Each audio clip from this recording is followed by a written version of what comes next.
I'm going to give you what you need. It's VGC, the video game podcast, with me, Jordan Middler, and Chris Scullion. This week, it's our games of the year, plus some gems that we missed. But first, how's it going, Chris Scullion? The last podcast of 2024. It is. Look how far we've come. Yeah.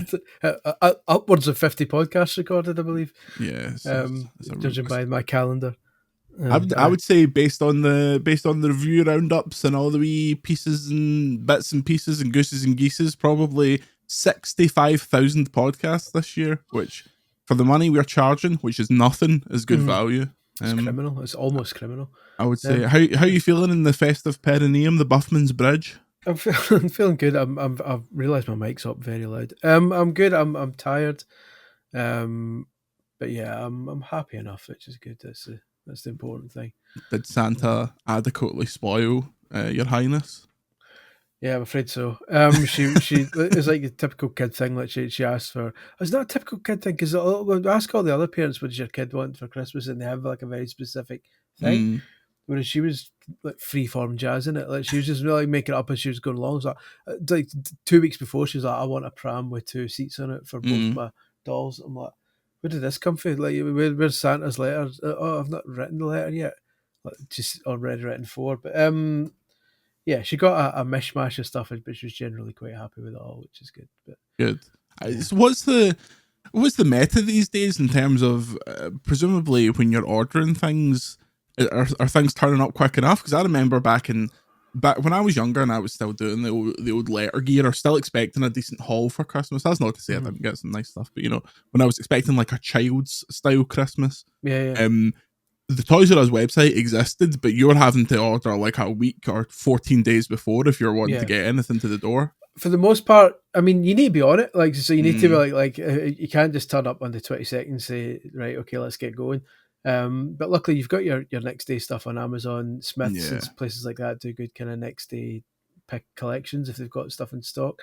It's only really certain things you need to order in advance, but most of them are like within a week delivery. So yeah, it's all good. Everything turned up like it was supposed to. I got a couple of wee daft things for Shine. Is that what it's called? Sheen, I believe. Yeah, Sheen. Shine. So the Oasis version, Shine. It didn't turn up yet, but it was just wee daft shit like tattoos and stuff. She loves putting tattoos in herself. Yeah. So there's no big loss. It'll turn up soon. I get cursed because the partner I have access to, his birthday is on the 23rd of December. So it's a double-edged sword because she also really doesn't care about her birthday or Christmas. So I was like, right, we'll get you a few bits to open on your birthday. But earlier this month, you may remember I was in Portugal, Albufeira as the locals call it, and we just decided that Isla Dawn's tag team partner. Yeah, Albufeira. We decided that she paid for my holiday and I paid for hers. Kayfabe there. We actually just the money was not given to each other's bank accounts first, and that was Christmas sorted. But yeah, it was pretty chill. I got a brief glimpse into the Christmas chaos because on the 23rd, 22nd, sometime around then, our sister came over and we got a Nando's, which meant Muggins over here had to go and pick it up from Linwood Retail Park, which is Nando's, Smith's, B&M, Asda, like it's all right next to each other, and it was not built to handle a Christmas amount of traffic. So they fashioned the car park into kind of a one-way system, and I was like, well, sack this, I'm really not waiting on this. So I just pulled out of the queue and started cutting through car parking spaces until I was like right in the corner. It's like, I've got hot chicken here, I need to get up the road and I'm going to get my balls bashed. So yeah, the folk that are like queuing out the door at Smith's in like the 22nd and stuff like that, like, what are you playing at, man? It's taking a gamble. Like the other, like on the 22nd or 23rd, I was visiting my dad in hospital, and I was like, on the way I'll go into Glasgow Fort just to see if, and I didn't need anything. It was just to see if I could find 1 or 2 more wee extra bits and pieces for the missus. And as I approached Glasgow Fort, they've got the wee sign that says where all the spaces are. It's like red car park full, green car park full. Yeah. I just kept driving. So I'm not even going to stop. Let's just keep going. Can't have time. Life's too short to be sitting in queues like that. my presents this year was I got that Insert Coin Astro jacket, but I bought that myself like a month ago when it went on pre-order, and I just said to my mum, just transfer me the money for this. That's my present. And then similarly, I have a green Celtic tracky top that I've wore on a lot of these podcasts this year. I got the matching tracky bottoms because it's last season's tracky, so tracky bottoms that used to be 80 quid are now 30, and I'm like, there we go, get those. But when I wear the jacket and the tracky bottoms together, I look like a Fenian Sue Sylvester. Like I'm just a big green thing. It's quite weird, that whole thing of buying yourself a Christmas present, and it's weird because it is absolutely what you want. But like, so that happened to me. My main present this year was the Zelda, the Lego Deku Tree thing, because for a brief period, I mean, maybe during Black Friday, the official Nintendo store was selling it for like 80 quid off or something. I was like, oh, you need to get that. I guess that's mental. So I bought it for myself, and then Louis says, do you want me to buy that, like from our main bank account instead of my freelance account, and that can be your Christmas? I was like, yeah, all right. I absolutely wanted it, but it's like, yeah, but I picked that. It's just weird, but beggars can't be choosers. So. Yeah, like I it's the feeling of by the time I send you this link, you might be busy and you're doing something, and then the opportunity is gone. Like it's like, I'll handle it. Yeah. It's weird though. Like the time you turn 41, you think you'd be over like, oh, like opening presents, but no, it's still it's always a bad kick at it. I got a new head shaver, and it's got like a stand, and you put it in, and it has alcohol on the base of the stand, so it like cleans it, like it turns itself on and runs through the alcohol to clean it. However, when I was setting it up, I have quite dry hands, and I spilled some of the alcohol on my dry hands, which are slightly cut. I was screaming. It was like Alone. You know when Tom gets like his paw stood on, and Tom and Jerry, he goes like, yo! It was one of those. But now I'm freshly shorn. I went too far and looked like a bit of a evil wizard for video viewers, but you know what? We proceed. That's all right. That's all good. Yeah. I've got an energy drink today. You've got an energy drink? Wonderful. Before you get into this energy drink, let me tell the folks at home that if you're not a member of patreon.com/Video Games Chronicle, you're missing out on extra podcasts, extra videos, and our Christmas content, which includes a Christmas watch along of Games Master, VGC Afterlife, which the critics have raved about and we've not actually been cancelled for yet. And the first, if you're listening to this right now, the first and second part of Middler vs. Scullion. So get on that, patreon.com/Video Games Chronicle, Chris Scullion energy drink review. I'm not sure if you've done this one before, but I certainly haven't. And I'm not going to lie to you, I went for the name alone.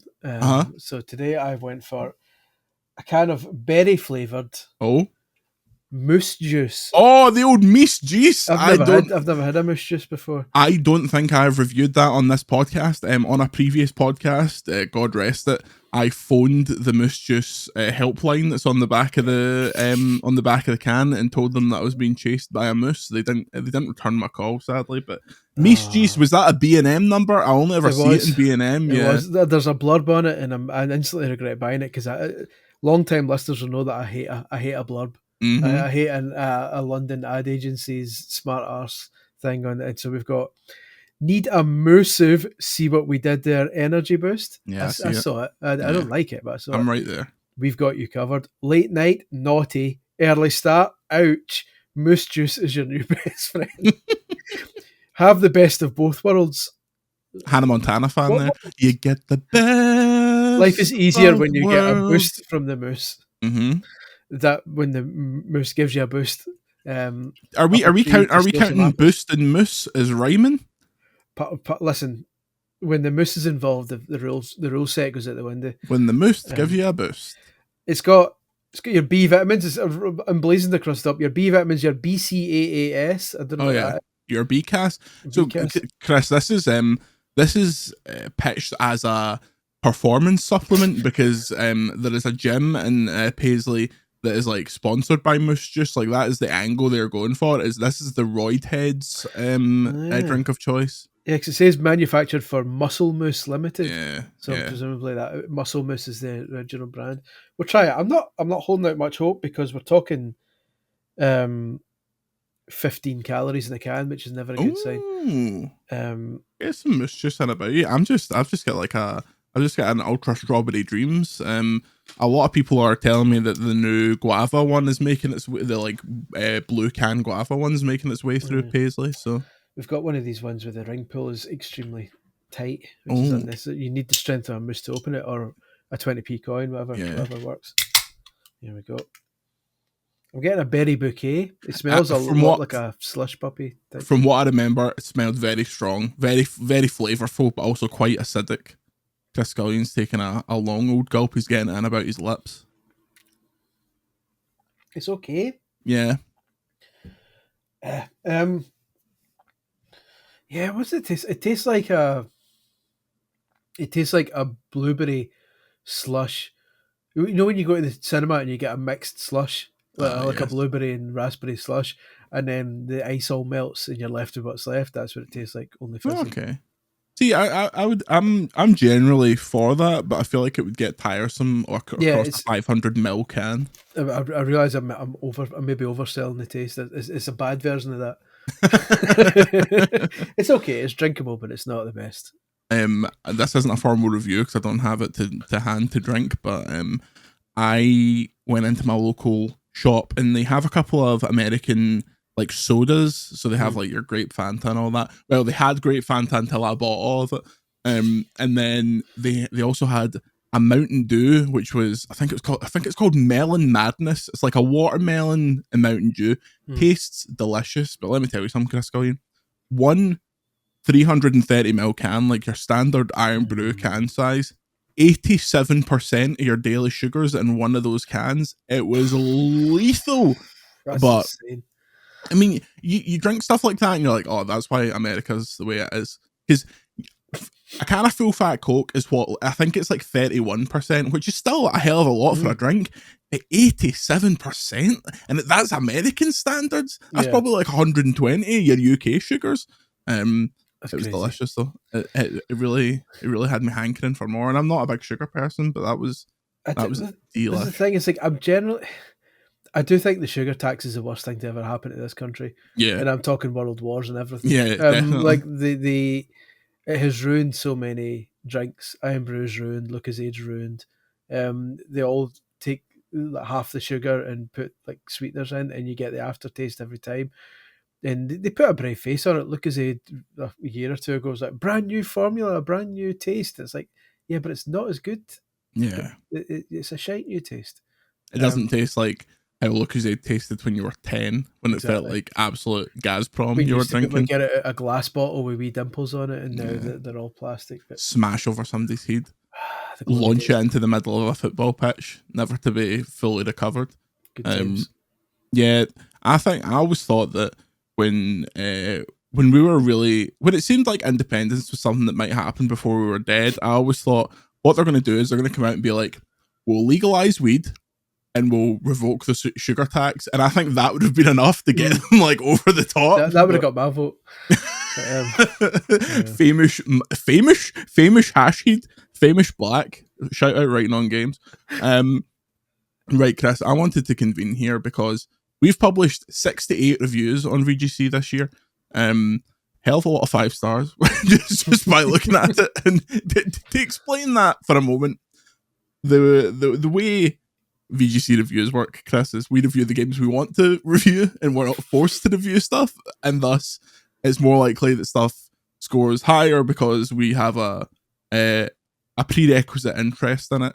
Yeah. Now, that hasn't stopped things getting a kicking this year, obviously, but it probably explains why we do more 5s. Yeah, I mean, it's the same across the board. It's just exaggerated with us because we've got so few staff. Like every site's similar. Like, we've only so many people like who work on each publication, and so when you're approached for reviews, you generally review the games you fancy because we've only got so many hours in the day. You don't want to play something that you know is probably a 2 out of 5 game or a 1 out of 5 game. You play the stuff you want, and so as a result, naturally our review scores are on the high side because they're the games that are more likely to be good. Like it was something crazy, like 15,000 games were released on Steam last year or something like that, some insane number. If you reviewed all of those, then the average review score would be like 15 or 20%. And next year we will. Exactly. But yeah, it's a case of our review scores will generally be higher because we generally pick the the games that are more. It's fun writing a negative review of a game, but it's not really that helpful to the reader who actually knows what we should recommend they should be playing rather than they shouldn't be playing. I think that's why when something like Dragon Age, for example, that could have been a 3 or a 5. When that gets like a negative review, it's like, oh, that's interesting. Why is that? But yeah, that's we say that a lot, but that's kind of probably explains why we're on the higher end with some stuff. Although I think we rate things quite fairly. I wanted to go over stuff that didn't get full review roundtable episodes. We'll be doing more of those next year because I don't know if you've noticed, there's 50 billion games coming out next year, so we'll have plenty to talk about. And also some stuff that we missed along the way. But before that, do you have a non-Astro game of the year? Doesn't even necessarily need to be the best thing, just the thing that for you this year you went, oh, bit more of that, please. I mean, it's boring because EAFC was the one that took most of my time up, but I wouldn't necessarily count that as a game of the year because it's just same as usual. Yeah. Tetris Forever kind of did a good one, a good job for me because but again, like that's like the third in that series, in Digital Eclipse's series. So as much as I loved it, it wasn't like anything brand new and monumental. It was like fair play to them. So I'm not really sure. I need to have a wee think. Some will come up as we discuss as I look through because I've got the YouTube, the Wikipedia 2024 video games list, which I'm going to slowly scroll through at some point as well because I'm sure there'll be something. Because there's wee stuff that, like throughout the year that I wouldn't necessarily say game of the year, but it's stuff that was generally ignored by people, but I loved. So like when they did they remade both Another Code games on the Switch way back in January. I think they did a fantastic job with those, but because they're such a niche type of game, it was roundly ignored by most people. But like I really enjoyed that, for example. But yeah, I'm sure we'll dig up some gems. Yeah. That's actually we'll go through stuff that I found in our reviews that I remember us very briefly touching, but I want to hear more about. Tell me about Still Wakes the Deep, Chris Scullion. Yeah. What a game, by the way.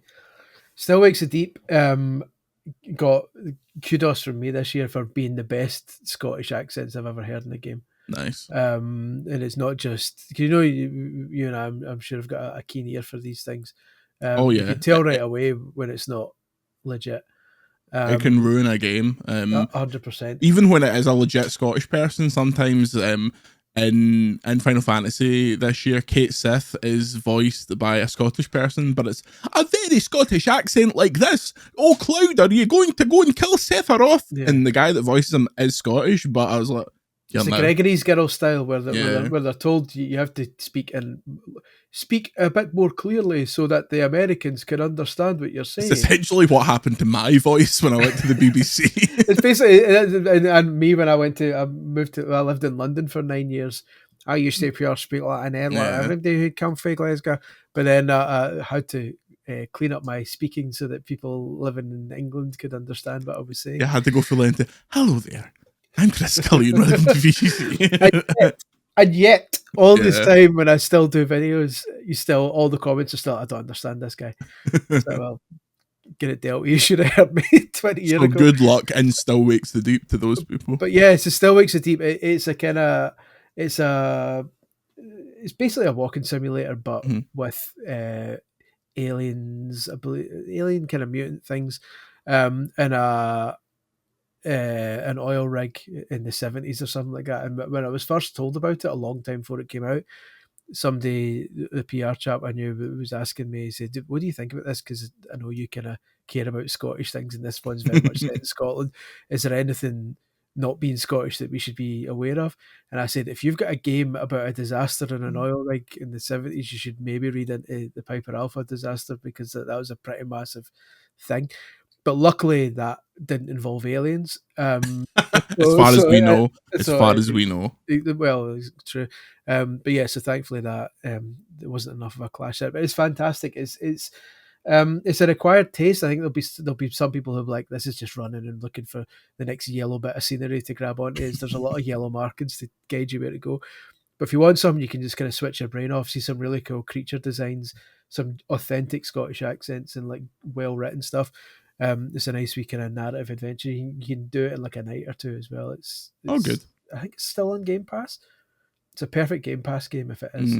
Where are you with a narrative adventure? I don't think calling them a walking sim is a pejorative, because it tells you exactly what you need to know, like what kind of.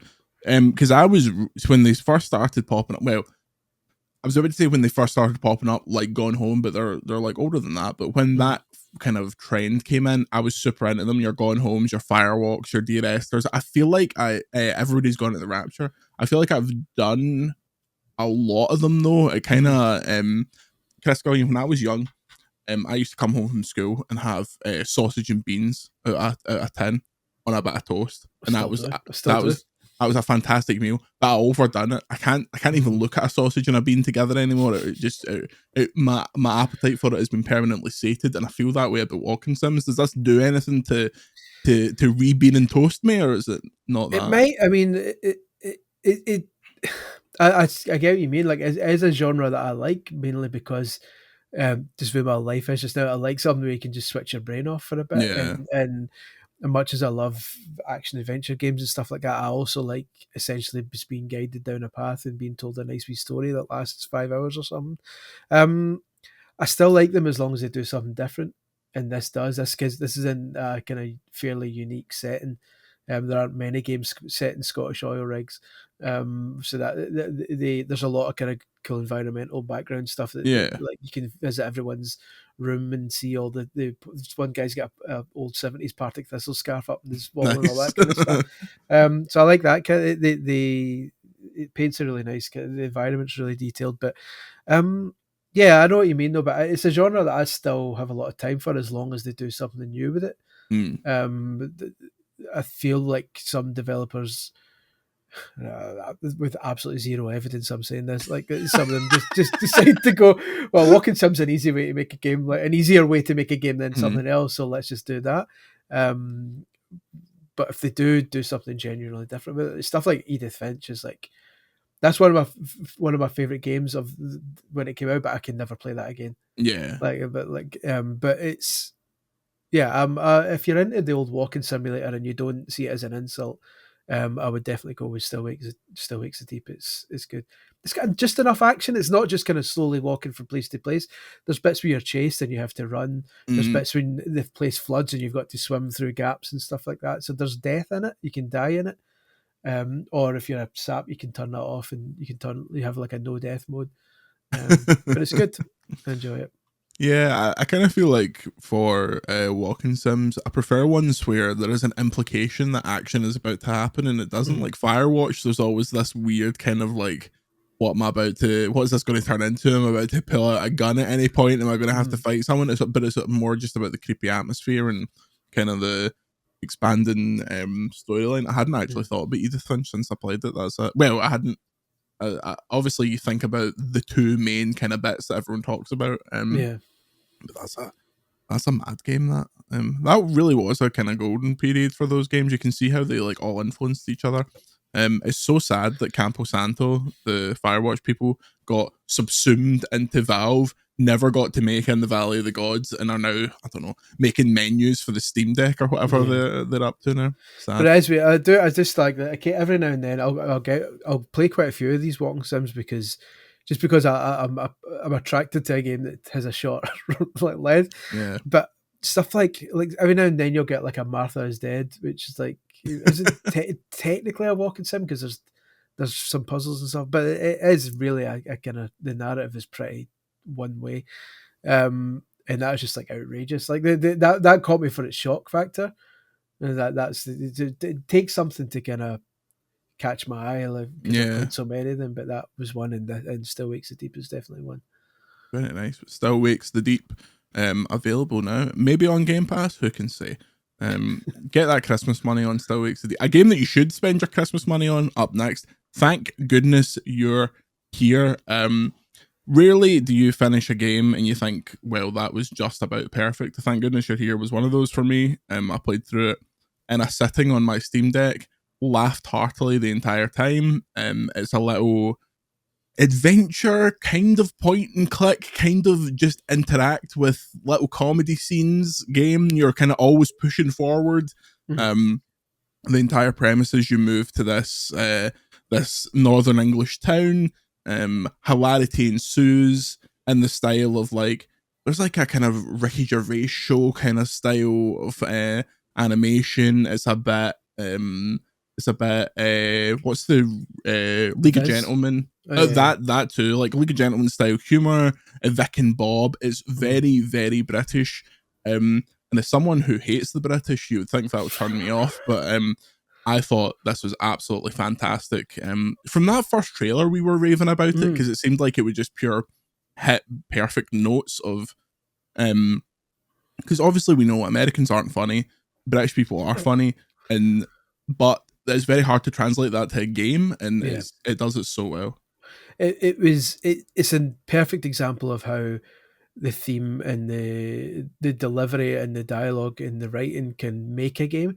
Because if that was just a standard game with all that stripped out of it, the actual underlying game isn't that good. Yeah, like the actual the platform and the exploration is like next to almost non-existent. It's basically a very elaborate walking simulator again, but just from a different perspective. But it's so funny, and it doesn't outstay its welcome. You get the feeling if this was like a 10-hour game, you'd be like, okay, the joke would have worn thin by the end. It keeps you smiling right up to the end, and then stops when it should stop. Unless you've seen the secret ending right at the start of the game.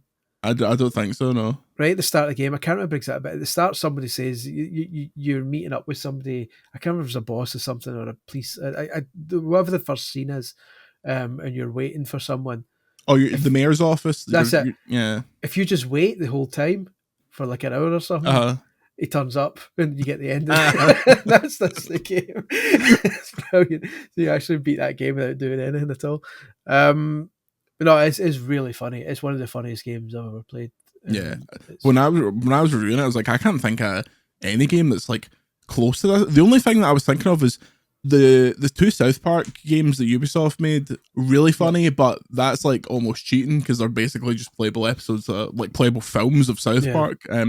But yeah, the if you've not played it and you've just seen bits and pieces, it's kind of an absurdist adventure game where this guy's got his arm down this hole. You have to help him get his arm out of the hole, and then when you blow up the street to get his arm out of the hole, it turns out he's only stuck there because he was holding a penny.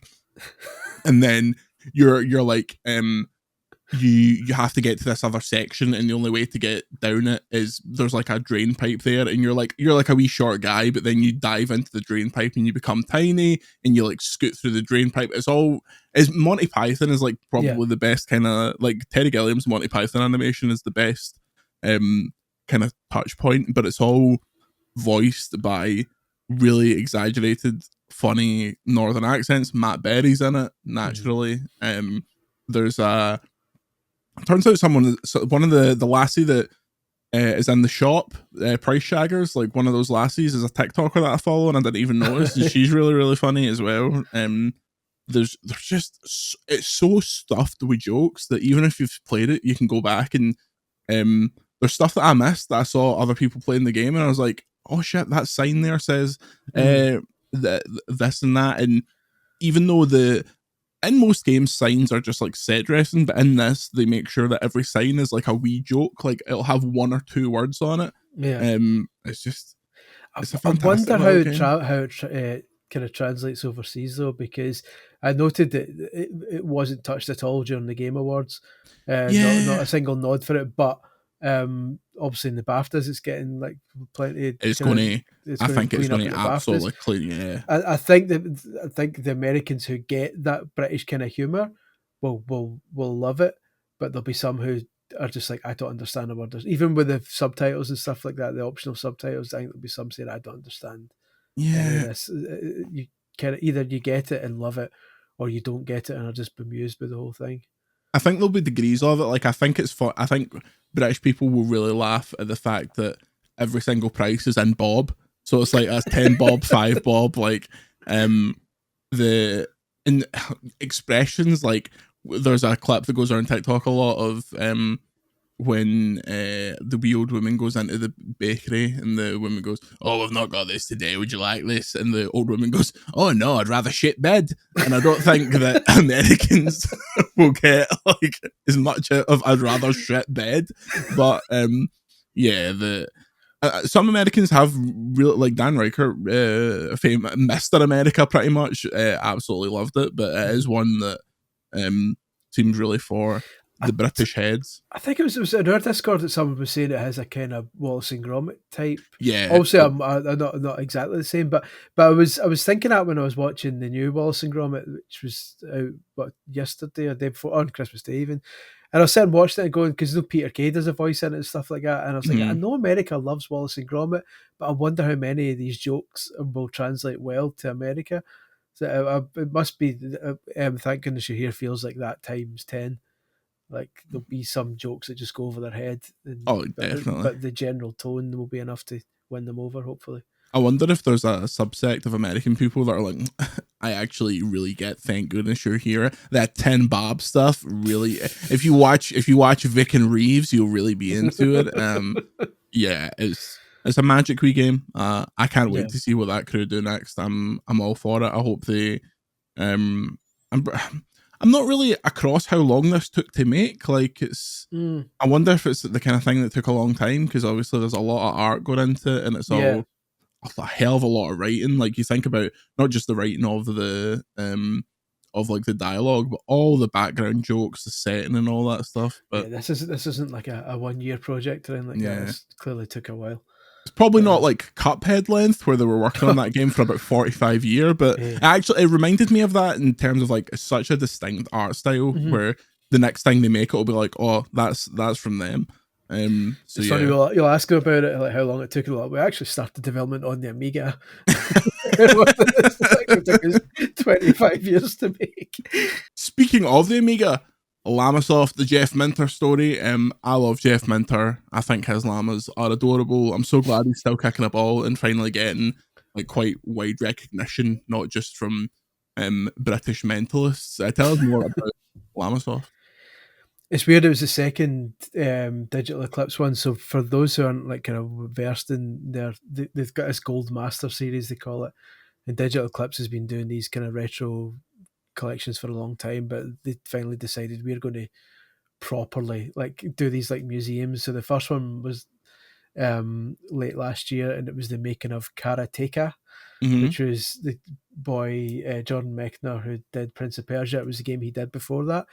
And it turns out this guy was just like an obsessive who has like every single wee piece of paper and scrap of like notes that he's ever made for this game just in a drawer somewhere. So they basically could build an entire documentary around this one game because of all the shit he had.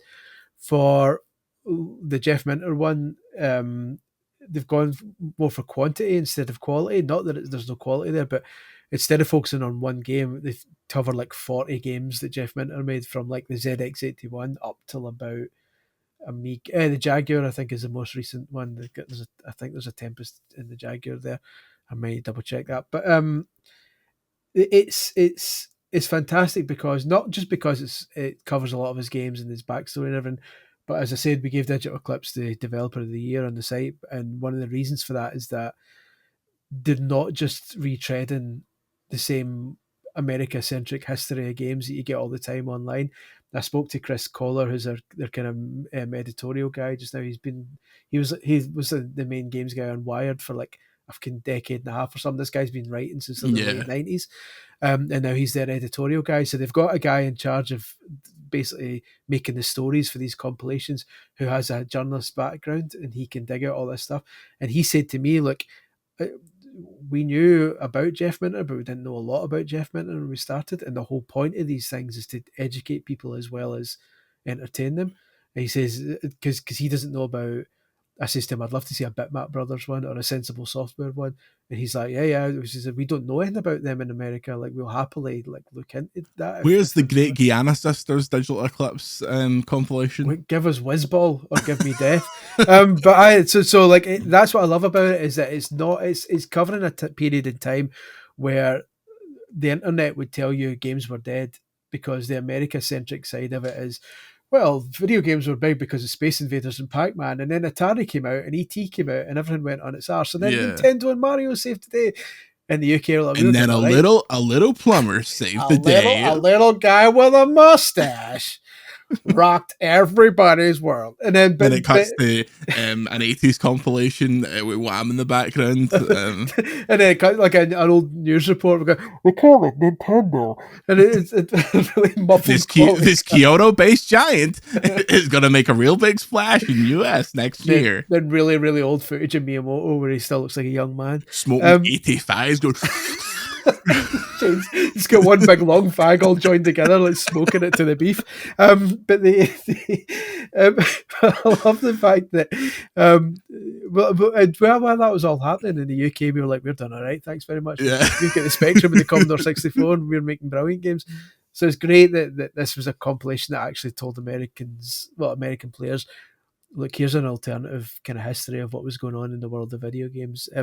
The big thing about it for me, and this is so niche, I apologize in advance to the planet, but when I was we got a video from a mail order company called What Video Game, and it was for anyone toying with buying a console. They would get this 3-hour tape. Nice. And it covered the Atari 2600, the 7800, the NES, the Game Boy, and the Master System.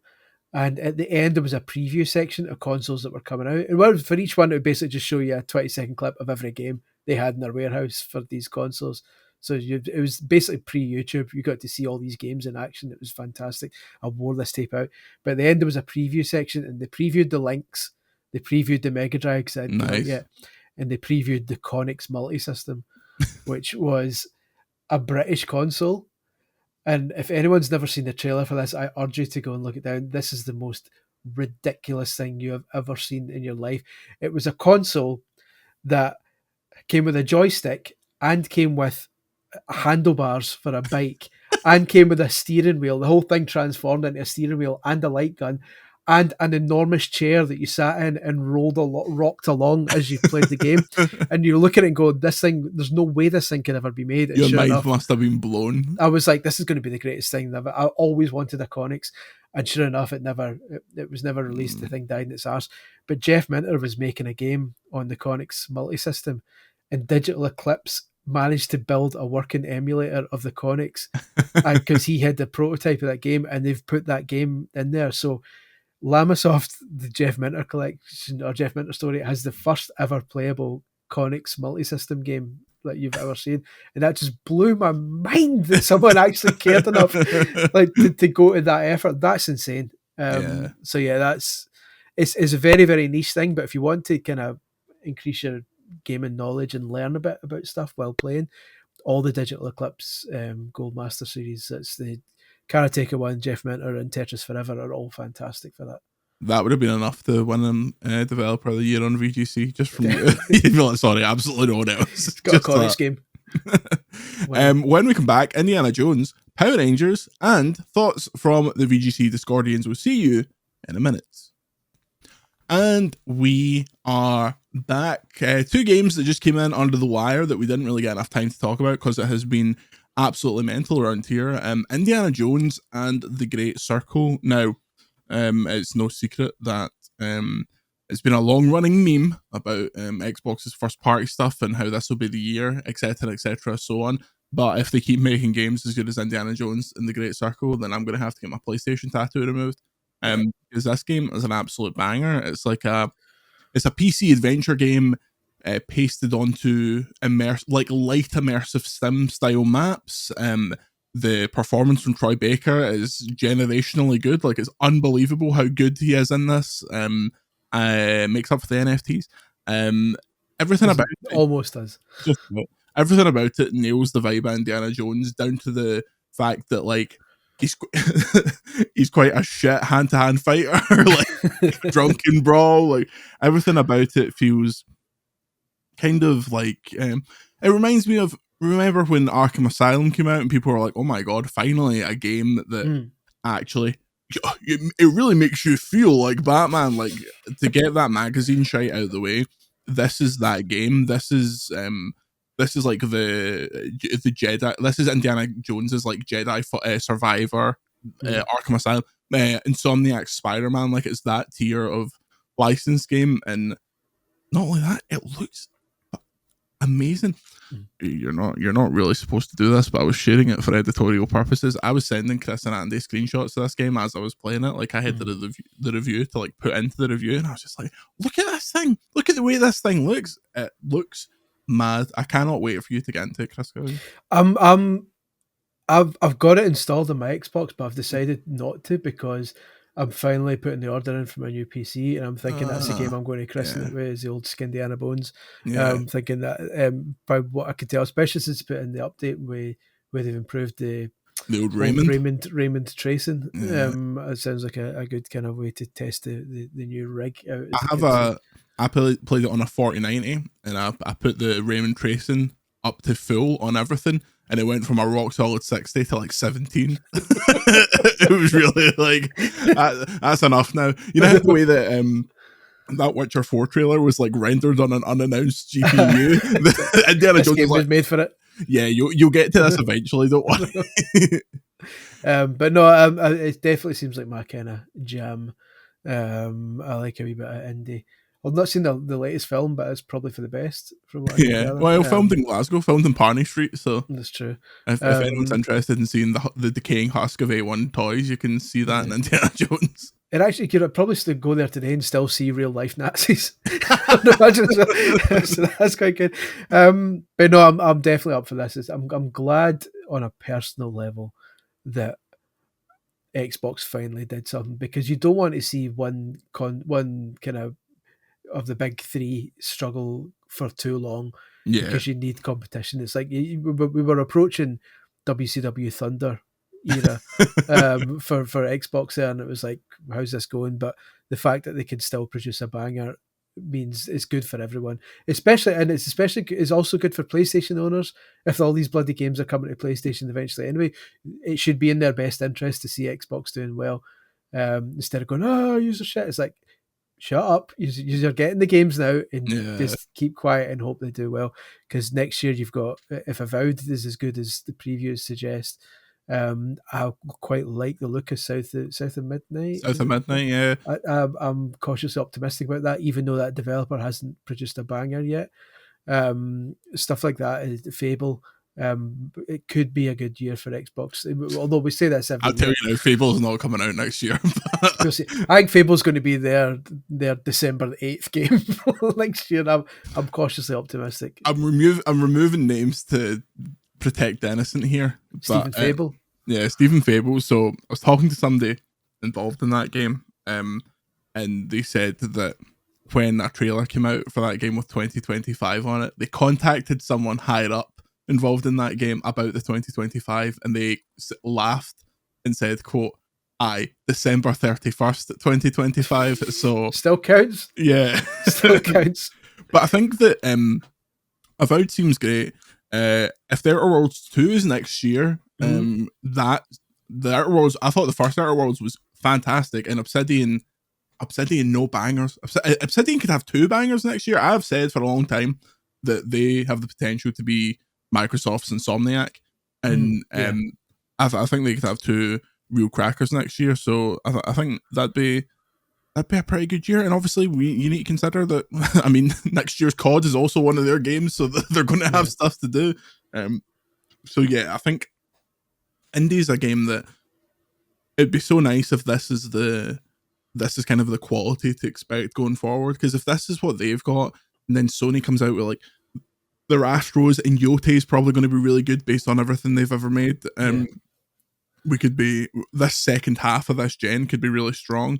I still think it's a mistake for them to put it on PS5. I'd rather they just kept their stuff on. I'd agree with that. I think the old school in me is like, come on, everyone still needs exclusives, but then the kind of the player in me thinks the more the merrier. The more people can play these games, the better. I wish PlayStation would do the same, but I understand why they wouldn't. Like I want Xbox players to get Astro Bot and all this kind of stuff, but it's never going to happen. Like I think Xbox getting Astro Bot would be so fucking funny as well. Like, look at all these references to games they're never going to get. They would need to completely remove all the robots and replace them with like 15 Yeah. Xbox characters. The car from Forza. Listen, imagine an Astro Bot with all rare characters, and that's it. A robot dressed as a plane from Flight Simulator. Dressed as that error message guy from Flight Simulator. A robot dressed as Don Matrick. I think that it's weird because I do feel like a bit of a fanboy dinosaur when I say this, but I preferred the world, and this is also a factor of having all the access to all the consoles. I don't care if the multiplayer stuff's on everything. Who cares? Like, that doesn't really matter to me. That was also kind of made irrelevant by crossplay anyway. But I liked it when all three of them had these banger first party single player stuff that was forcing the other ones to do amazing stuff. Yeah. You only get that like 4-year period where Sony put out like 10 out of 10 first party exclusives over and over again because they get their holes punched during the 360 generation, even though they actually won that in the end, but who's counting? This kind of fallow period for Xbox is like a direct result of that is Sony now just being like, who cares? We're still in front. It's sad. I suppose if Xbox can still do this, they can also almost make the PS5 their equivalent of what Sony does for the PC. So they put their stuff out on the Xbox first.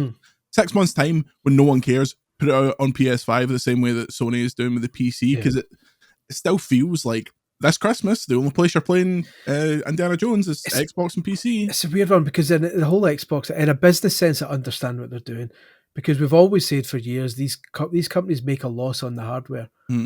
So other than on a bragging rights basis, the number of Xbox consoles sold doesn't matter. It is really the number of games sold, and if they can shift millions of copies of Indiana Jones on PS5, then at the end of the day they'll look at their bottom line and go, good. So from a traditional kind of the fanboy versus fanboy stance, they lose bragging rights for not selling as many Xboxes as PlayStations, but on a bottom line business, they'll sell more copies of Indiana Jones than Sony will sell copies of Astro Bot. And in that sense, in terms of the software is shifting, and it's the software that makes the profits. So it's weird. It depends on how you want to look at it. From a business point of view, it's the right move. From a traditional point of view, it feels like a white flag. It's weird. It's a strange one. They've gone Sega, but while still making hardware. Which is odd. I look forward to Xbox's Sonic 06. Speaking of, was that a Halo Infinite? Well, yeah, Halo Infinite was a good game. I don't understand what this is another thing I don't get. They've been putting out good games, but they're just like cutting them off at the knees every single time. Like, they've put out like stuff that's like quite pish, like Hellblade 2. I was about to say I got a 3 stars from me, but that's like all due to Melina Jurgens in the presentation. There's basically not a game there. But yeah, Xbox, man, we want you back. We don't want games to become WWF post-invasion, where they went from 8 million viewers and cut it in a year to like 3 million because the product was so stale. Anyway, we'll go on at this at length. Next up, finally, for this section, the Mighty Morphin Power Rangers Rita's Rewind. Chris Scullion, you rarely find 2 bigger Power Ranger fans in this game than me and you. Tell me about Rita's Rewind. What a game, by the way. Did you manage to get a hold of it? No, it's that. So this and 2 other games that we'll talk about that I know that the Patreon people have thoughts on are on my. I need to clean them up. So I'm playing a 2025 game already, and I need to get these done because as soon as that door slams shut, I'm not playing no 2024 pish, you know? Yeah. Power Rangers is excellent. It's basically it's Digital Eclipse again. That's another reason why they ended up in developing it, because after rinsing the kind of retro stuff, they've said they still make their own stuff as well. A lot of it falls under the radar. They did a fucking Space Jam 2 beat 'em up. When Space Jam 2 came out, they released that. I remember that now. Yeah, and it was fine. It was it was okay. It was a bit repetitive, but like, okay, all right, Digital Eclipse, we get it. But this time they've nailed it. It's like it's designed like a 16-bit style beat 'em up, arcade beat 'em up, although it's obviously kind of it's one of these retro style things where a real 16-bit console or arcade machine could never have handled it. It's like a modern retro type game. Yeah, it's like that Scott Pilgrim game from a few years ago. Yeah, exactly. It looks old school, but is rather anachronistic. That's probably the wrong use of that word. But it's a standard beat 'em up.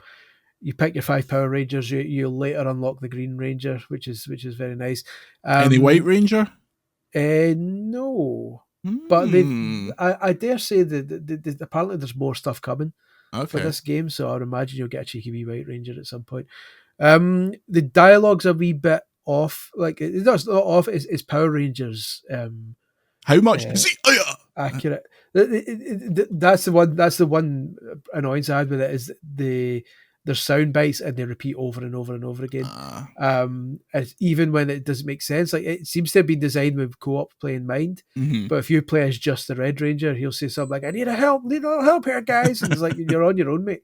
So that's a bit weird, but the actual gameplay is fantastic. The combat is excellent. It's not got a lot of moves, but there's a move where you can knock them into the air, and then there's a diagonal like jumping attack, and then a jump kick. So you can basically batter somebody, knock them into the air, slam them down to the ground again, and that's really satisfying. Nice. There's loads of wee kind of tiny nods to old beat 'em ups, so it's almost like a kind of love letter to the kind of beat 'em up genre as well. So there's like a bit that looks just like a bit in Turtles in Time. There's a subway train straight out of Final Fight. There's loads of kind of wee pieces all the way throughout there. And then you've got boss fights, which suddenly turn the game into like an on-rail shooter, where your Zord of choice is running down through a landscape and shooting guys. And when you turn into the Megazord, it turns into almost like Punch Out, where it's first person nice. fighting with left and right punches and ducking and stuff. So they're dabbling with a lot of genres here. The beat 'em up stuff's the best. The other stuff's hit or miss, but it's definitely worth, if you're into kind of old school beat 'em ups, it's definitely worth a look, especially if you've got other people to play it with. I think the Power Rangers have been really like critically undervalued as a potential video game property. I think it's absolutely insane that no one's ever tried to make like a big licensed Power Rangers game. You used to get them back in, like there was the Lightspeed Rescue game on PS1 that I played to absolute death. And then they had like a few kind of 3D beat 'em ups in the PS2 era, and then it got relegated to the 3DS because for those that don't know, prior to only a couple of years ago, Power Rangers was based off of a Japanese show called Super Sentai, and the way it would work would be in the year 2000, Power Rangers Super Sentai would have a season, and then the following year the American company that had Power Rangers at the time, Saban, would take the footage from last year's Super Sentai, intercut it with American actors, and then revoice the Japanese fighting. So that's why they're in Southern California when they're humans, and then suddenly they cut to downtown Osaka and they're having this big fight. And thus, it never made a lot of sense to make like a worldwide release game, because the Japanese audience would be like, "This is why are you calling this pet? This is Zyuranger or Go-Onger or all these who are these white pricks when they take the helmets off? What's going on? Where's Captain Marvelous from Kaizuke Sentai Gokaiger? Which, if you can get over the subtitles, Gokaiger, which was the 30th anniversary series for Super Sentai, is amazing, because it's basically, the concept is these pirates have stolen this treasure chest, and they open the treasure chest and it's little keys for every single Super Sentai power.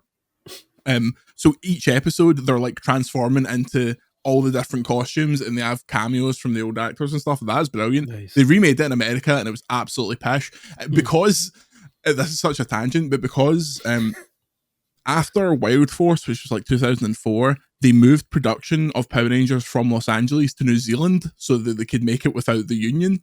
Right. So when they tried to get actors to come back for the anniversary, they were all like, one, I'm not going to New Zealand, and two, we can't really afford to bring that many back.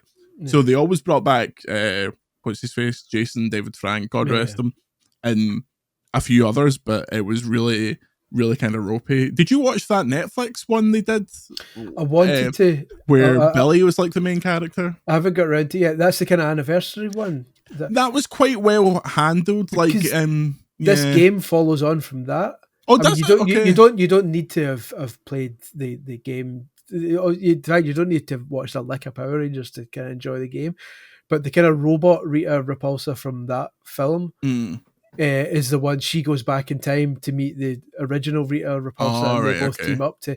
That's the only real tie. Like, everything else is it goes back. The game starts when the Power Rangers just get formed. Mm-hmm. So it starts with them coming out saying, "We just met this robot, this big floating head, and he's giving us these powers." Whoa! And then the putties appear, and then Rangers just basically start from. I mean, I'm just going to do a really bad voice for it. It's not worth it. But yeah, so it's like if anyone just listened to Jordan's history lesson there in Power Rangers and got massively confused, but you remember the first series of Power Rangers, that's all you need. Don't worry about all the other stuff. This is very much a OG Power Rangers like style, like the season 1 and 2 like era. And it doesn't deal with any of the other stuff that follows. So don't worry if you're lapsed and you only dealt with it back when it had the world's greatest theme tune.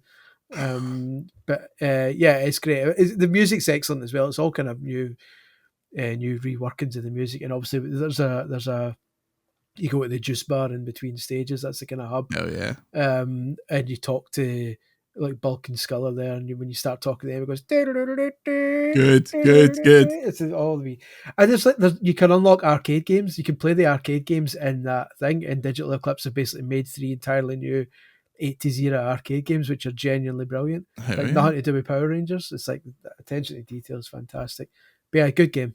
I always thought a Power Rangers Musou would be really good. I think that would work. I also think that a Power Rangers game using the Arkham combat would be great, because obviously if you watch the show, it's very choreographed, like punch, reverse, punch. You can't be too violent because it's the Power Rangers. But the main problem the Power Rangers has as an IP in terms of games is that by definition the enemies are repetitive. Yeah, that you need to come up with a way to make the putties more varied.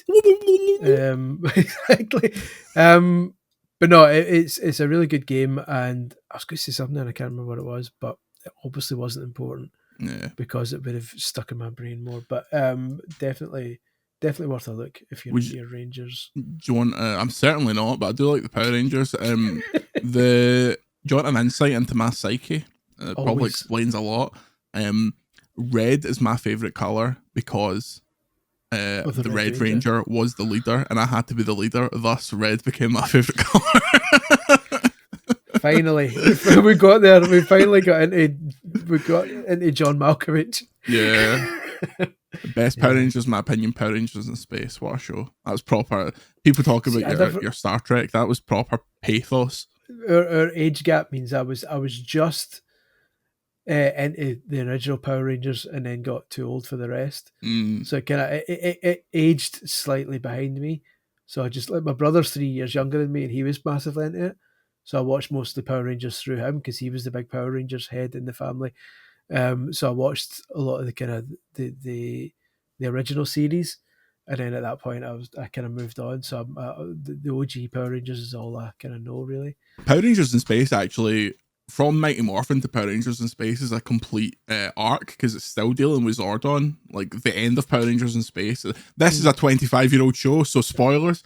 Power Rangers in Space ends with Andros destroying Zordon's tube, because Zordon's like, the only way to destroy all the evil in the universe is to like use me as a suicide bomb, essentially. so Andros destroys his tube, and all the evil in the universe is blown away. Obviously, a week later they started Power Rangers Lost Galaxy. Evil's back! We've been gone for 5 minutes and Evil's back. You can't keep evil down, famously. Do you remember the one-on-one fighting game they did a few years back? Oh yeah, that was okay. It was okay. Battle for the Grid, that was okay. But again, they've got 25 years of characters, and they launch these games with like 12 different costumes. Yeah. Piss yourself. Speaking of people I'd like to piss themselves, I asked the Discord. I apologize for reading from my phone, but I tried to bring Discord up on the recording computer and it went no. So I asked for best games that we didn't mention. Snow Dan says Fallout London reimagining of Fallout in the UK, and it's excellent. I wanted to get into Fallout London, but there was like one too many steps for me to do it, and I was like, no, that's fine. You're okay. It's amazing that came out though. That whole crew will get jobs with Bethesda. You've got to imagine. Yeah, without a doubt. Cyanide 1980, Banishers Ghost of New Eden, a AA game with great writing.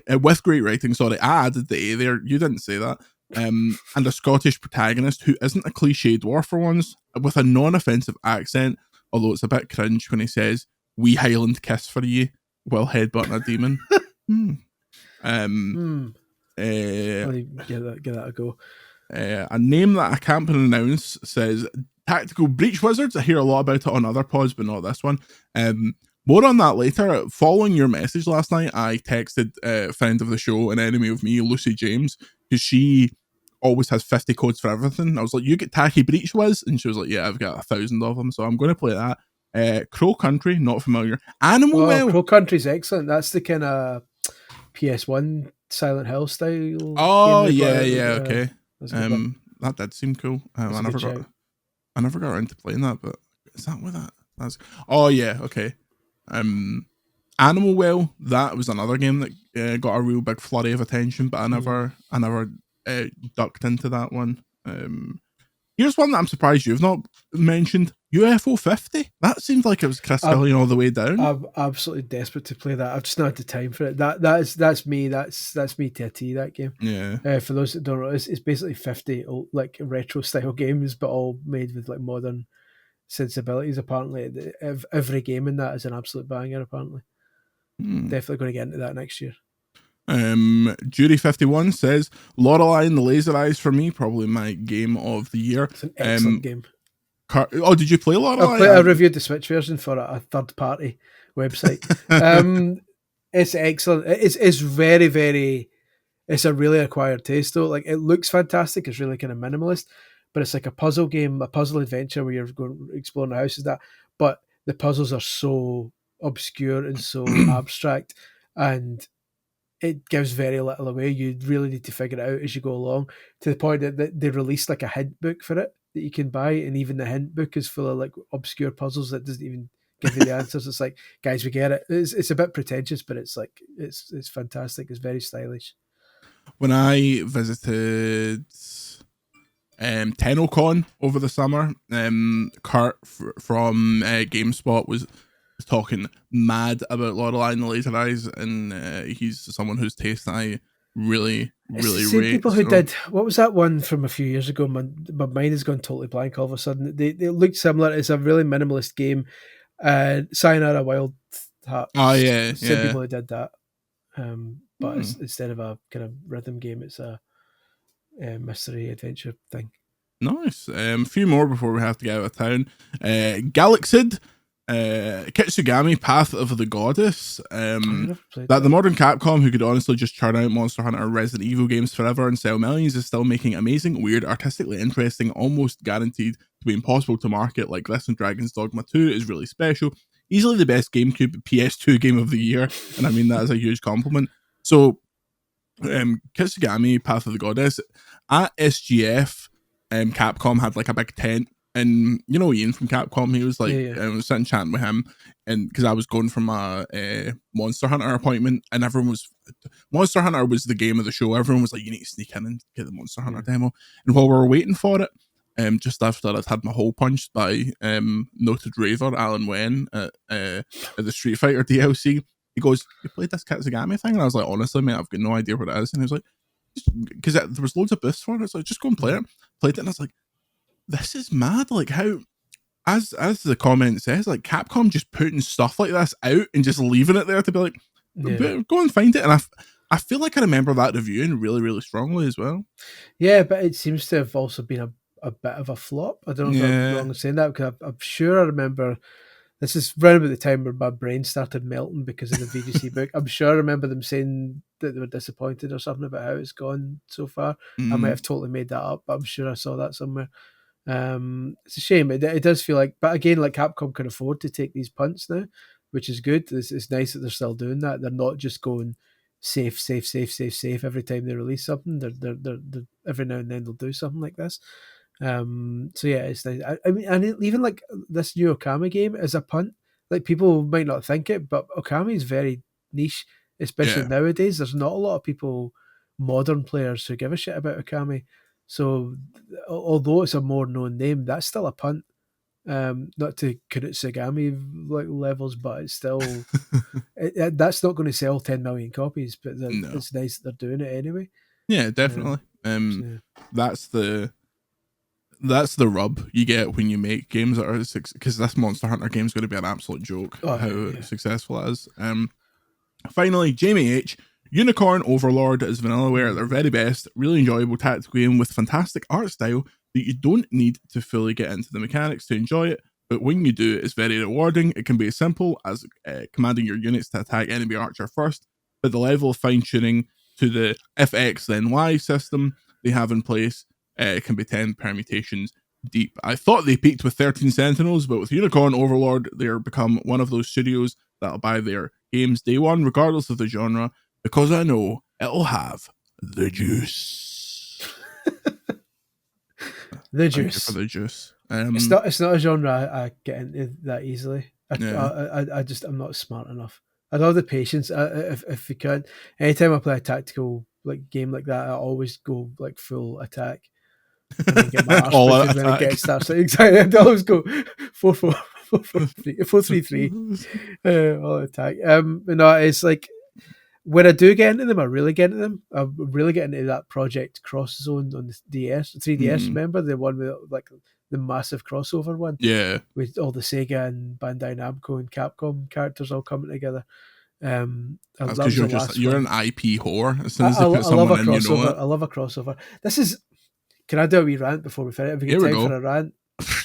I've got nothing to do for the rest of the day, mate. Go for it. Now listen. Let me tell you something. Let me tell you something, brother. When a crossover occurs, more often than not, you go on social media and all you get is miserable bastards saying, "Oh, the things, the laziness of just taking two IPs and joining them together." Blah, blah. Mate, I want to see Bugs Bunny fighting your boy for the Matrix. Like that's why I like Multiverses. Do you have a game in mind for this? No. Like I said, Multiverses. Your Agent Smith from the Matrix can fight Jason Voorhees, can fight Bugs Bunny, can fight the Powerpuff Girls. I love that. I love that. Banjo Kazooie is in Smash Brothers, but it seems some people seem to pick and choose which crossovers are fine and which ones are a metaphor for the death of creativity.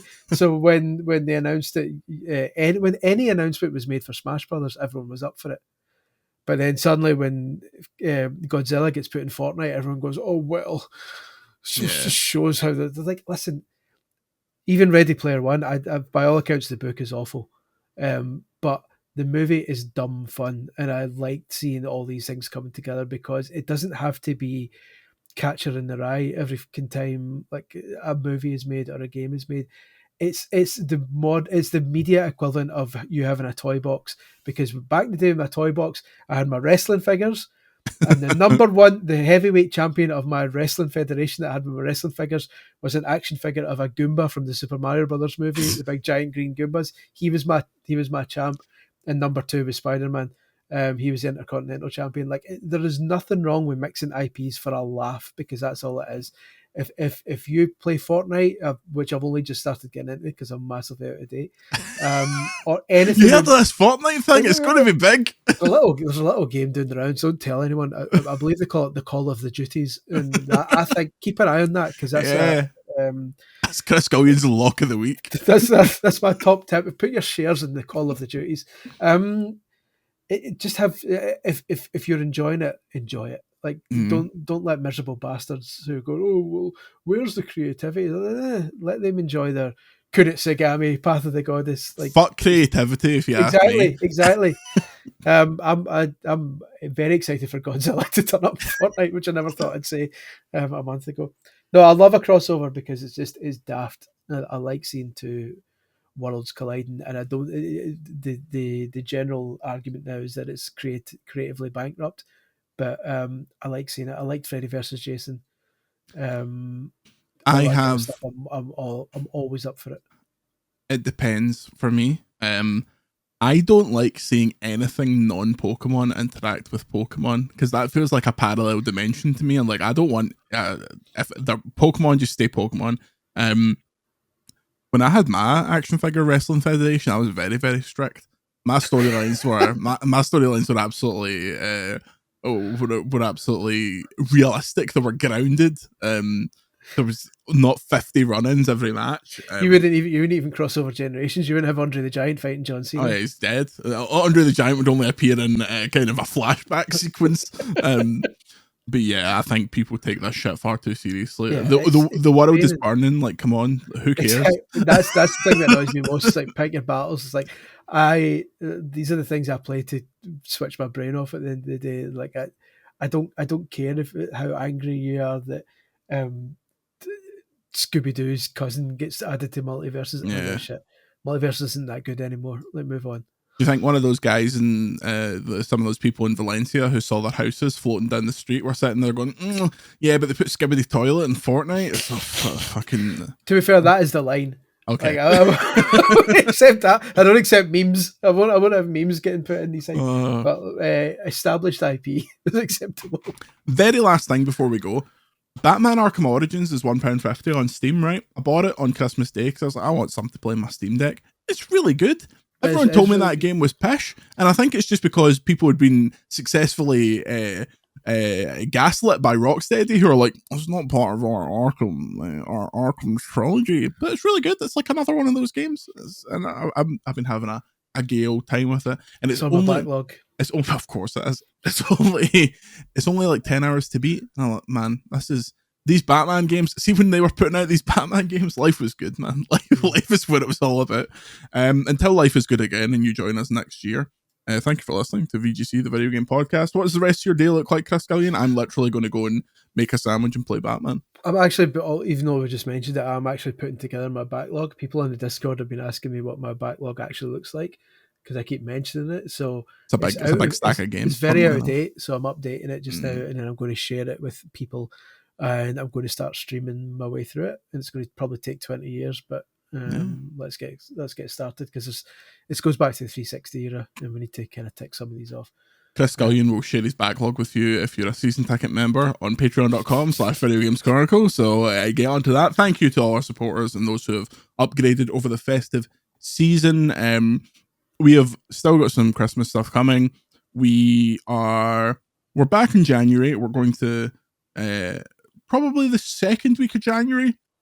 We'll put a video together kind of announcing some changes to the Patreon. Nothing dramatic, don't worry. All the stuff you like is still staying. We're just changing the programming somewhat. Normal podcast is back on the 3rd, and then we keep trucking along. This never stops, Chris Scullion. It does not. I'm excited for next year. It's going to be massively stressful because I'm well behind on my next book because of a certain VGC book. But it's going to be good. I think we're going to be more multimedia heavy next year. I think this new PC that's turning up is going to let me capture footage a hell of a lot easier than it is just now. It's a faff just now, which is why a lot of the games we cover, certainly the games I cover, don't come with video content, just because the extra work involved is crazy. Once I'm kind of up to speed with things again, we'll be delivering a lot more video stuff and on the site. So it's going to be an exciting year for VGC, I think. Why don't me and you jump on a train and go to a retro shop down south? There's a lot of big ones down there that I feel like I've heard there's a few. They need our delicate touch. But does that mean I'm then going to have to go on the train back with the equivalent of a Bandai Playdia? Yeah. I'm afraid that is the case. That's fair. I wouldn't get mugged. Nobody knows what they are. Yeah. And with me, you're not going to get mugged anyway, because I wank on trains. I won't, because you will. Thank you for all your support this year and for listening, for making us the #1 video game podcast in the UK several weeks. The start of next year, we might have a giveaway involving a legendary 80s action star, but we'll see if that actually happens. It could be lying to me. Say goodbye, Chris Scullion. Goodbye, Chris Scullion. And we'll see you next year.